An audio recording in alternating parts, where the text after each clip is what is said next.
কীরকম ভয়ঙ্কর পরিস্থিতি তৈরি হয়ে গেছে বন্ধু, দেখো পানাগুলো বাঁশের পুলের নিচে এসে জমা হয়ে গেছে। এতে কিন্তু বাঁশের পুলটা এই পানার ধাক্কায় ভেঙে যেতেও পারে। লোকগুলো কত রিস্ক নিয়ে আসছে দেখো। আর এখানে দেখো এই চার চাকা গাড়িটা অনেক রিস্ক নিয়ে এলো কিন্তু। সারাদিন তো অনেক ঘোরাঘুরি হয়েছে, বডিটা পুরো ডিহাইড্রেট হয়ে গেছে, সেভাবে পানি খাওয়া হয়নি। আমি ওয়ারেস পানি গুলো নিয়েছিলাম। যত তাড়াতাড়ি পৌঁছাবো তত তাড়াতাড়ি ভালো, সূর্য থাকতে থাকতে। পেট্রোল পাম্পে E20 না E85 আসছে, সেটা এখনো মানে কনফার্ম নয়। আমাদের পেট্রোল পাম্পে লেখাও থাকে না যে এটা E85 এর পেট্রোল, এটা E20 পেট্রোল, এটা E10 এর পেট্রোল। যার ফলে অনেক গাড়ির ইঞ্জিনে প্রবলেম আসছে। কারণ হচ্ছে আমার আইফোন সুইচ অফ হয়ে গেছে আর আমি চার্জার নিয়ে আসতেও ভুলে গেছি। আসসালামু আলাইকুম বন্ধুরা, সকলকে স্বাগত জানাচ্ছি আমার একটা নতুন দিন, আমার একটা নতুন ভিডিওতে। এখন বাজছে ঘড়িতে 4:15 আর আমাকে আমি বের হচ্ছে আমার শ্বশুর বাড়ি, যেটা তোমাদের আগেই বলেছিলাম। আর কি বলবো, আজকে দিনটা এত ব্যস্তপূর্ণ গেছে। কালকে রাত 2টো পর্যন্ত বসে এডিটিং করেছি, ভিডিও আপলোড করেছি। আজকে সকাল তাড়াতাড়ি করে উঠে আমাকে সারাদিন কিন্তু বর্ধমানে থাকতে হয়েছে এই রোদে গরমেতে। আর এই মাত্র 1 ঘন্টা আগে আমি বর্ধমান থেকে বাড়ি ফিরেছি, তারপর চান টান করে খাওয়া দাওয়া করে এখন আপনাকে বেরোতে হচ্ছে মেদিনীপুরে পৌঁছেছে। তো প্রচুর বিজি ডে গেছে, চলো টাইম নষ্ট করবো না, কারণ মেদিনীপুর যেতে অনেক টাইম লাগবে। আর ডাইরেক্ট আমি বাইকে যাবো। তো চলো পুরো ভিডিওটা এনজয় করো। তো ফাইনালি ফ্রেন্ডস বেরিয়ে পড়েছি আমরা। আর সবচেয়ে বড় কথা হচ্ছে এখন গাড়িতে বেশি তেল নেই, তো প্রথমে ফিল আপ করতে হবে, তারপর সোজা যাবো আর তোমাদের সঙ্গে আজকে জার্নিটাও শেয়ার করবো। চলো আগে পেট্রোল পাম্পে যাই, সেখানে ফিল আপ করি। গোলাম মিস্ত্রি বলে আছে, ও বলছিল।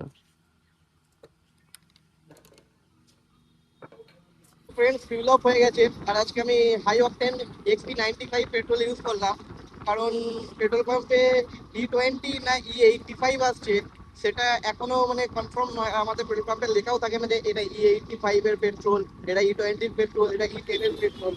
তোমরা যারা চাপাডাঙ্গা রেগুলার যাতায়াত করো বা চাপাডাঙ্গার দিকে কোনো আত্মীয়র বাড়ি আছে, তোমরা জামালপুরে জোরপথ রাস্তা আছে, জোরপথ থেকে যেটা খালে মানে নদীর বাঁধের দিকে উঠে আছে, সেখান দিয়ে তোমরা যাতায়াত করতে পারো। দেখতেই পাচ্ছ এখানে রাস্তার কাজ চালু হয়ে গেছে, ভালো হয়ে গেছে এই মুহূর্তে আগের তুলনায়। কারণ আগে তো মাটির রাস্তা ছিল, মোরাম রাস্তা ইট বেরিয়ে থাকতো। কিছুটা আগে থেকে তো পুরো পুরো নতুন পিচ হয়ে গেছে। একটু আগেও পিচ ছিল, মাঝখানে শুধু এই সামান্য একটু পেচ খারাপ আছে, তৈরি হচ্ছে, এখন কাজ চলছে। দেখো এখান থেকে আবার ভালো রাস্তা আছে। আর দারুণ, মানে এই রোডটা তোমরা যদি যাতায়াত করো না, তোমরা মানে দিল খুশ হয়ে যাবে, মন মুগ্ধকর হয়ে যাবে। এত সুন্দর রাস্তা, এত সুন্দর টার্ন আছে, এত সুন্দর কার্ভ আছে, তার সঙ্গে গ্রিনারিতে ভরপুর, একদিকে নদী, সুন্দর রাস্তা একটা। Spending the night in Dixon,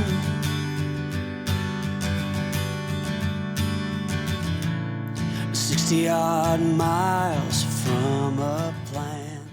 हमारा फ्यूचर कितना भी डूबा हुआ हो, लेकिन हमको सूरज डूबते हुए वीडियो जरूर।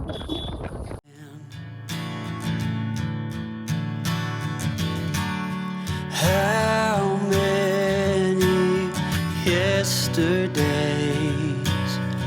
are between us now?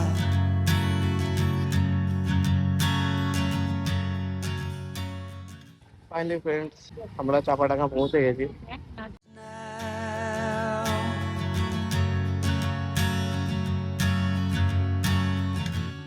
তো ফাইনালি ফ্রেন্ডস, মোটামুটি এখন ঘড়িতে বাজছে 5টা, ওই দিকটা দেখা যাচ্ছে না, 5টা 52, মানে 6টা, মানে আমরা প্রায় প্রায় 1.5 ঘন্টা মতো গাড়ি চালিয়ে নিয়েছি।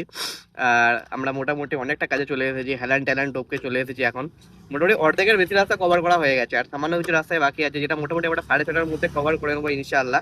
আর একটু দাঁড়ালাম, কারণ ব্যাপারটা হচ্ছে সারাদিন তো অনেক ঘোরাঘুরি হয়েছে, বডিটা পুরো ডিহাইড্রেট হয়ে গেছে, সেভাবে পানি খাওয়া হয়নি। আমি ওয়ারেস পানি গুলে নিয়েছিলাম, মাইরে দাও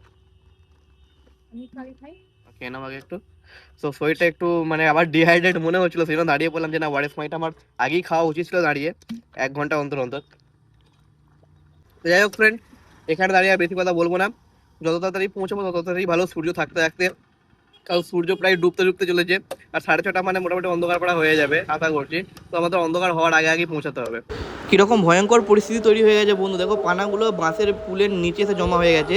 এতে কিন্তু বাঁশের পুলটা এই পানার ধাক্কায় ভেঙে যেতেও পারে। লোকগুলো কত রিস্ক নিয়ে আসছে দেখো। আর এখানে দেখো এই চার চাকা গাড়িটা অনেক রিস্ক নিয়ে এলো কিন্তু। কালকে আমরা পৌঁছে গেছিলাম সন্ধ্যে 7:30টার সময়, আর কালকে ব্লগ শ্যুট করতে পারিনি। কারণ হচ্ছে আমার আইফোন সুইচ অফ হয়ে গেছে আর আমি চার্জার নিয়ে আসতেও ভুলে গেছি। তো এত পাগলামোর মতো একটা কাজ করেছি, চার্জারটা ব্যাগের কাছে রেখেছিলাম কিন্তু করতে ভুলে গেছি, এই জন্য একটা বিশাল বড় সর্বনাশ হয়ে গেছে। এখানে তো আমি ব্লগ শ্যুট করছি ঠিকঠাক করে। তো আর কি বলবো ফ্রেন্ডস, আজকের মতো এটুকুই। দেখা হচ্ছে খুব তাড়াতাড়ি আবার একটা নতুন ভিডিও নিয়ে। ততদিন আমাকে বিদায় জানাও দিদি, তাহলে বাই।